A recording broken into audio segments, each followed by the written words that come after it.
Птицеферма Алайбека Аламкулова работает вот уже больше года. Как говорит сам Алайбек, его целью было обеспечить народ качественной и натуральной продукцией. Для этого кур привезли из Америки.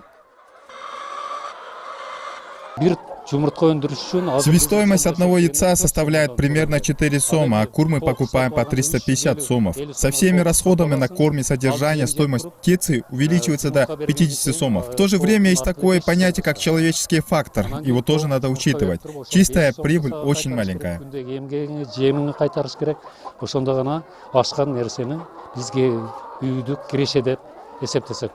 Температура в птичнике должна держаться в районе 18-24 градусов по Цельсию, а влажность воздуха составлять 60-70%. На производительность яиц влияет освещение и чистота в птичнике.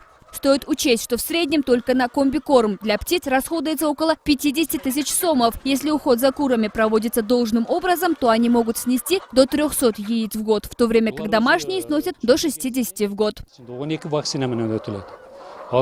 Цыплятам требуется отдельный уход, они только за 2 месяца получают 12 вакцин. Со взрослыми курами их совместно держать нельзя, так как условия содержания у цыплят должны быть в тихом и чистом помещении, без никакого стресса. Если они начинают вести себя беспокойно, то мы даем им специальные витамины, которые помогают им прийти в себя.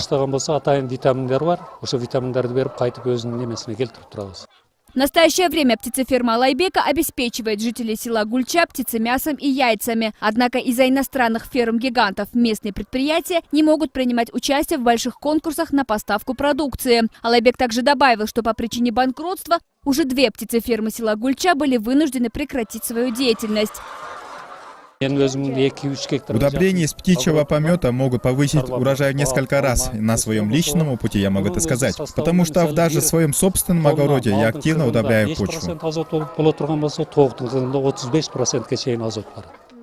Несмотря на всяческие трудности, птицеводческое предприятие Алайбека продолжает свою работу. По мнению фермера, если в отделе госзакупок в первую очередь займутся развитием отношений с местными производителями, то развитие частных предпринимателей в стране пошло бы гораздо быстрее. Мерим Кубанычбеккызы, Сымбат Абдакимова, Арстанбек Дукуев, Джоумарт Караев. Новости Пирим.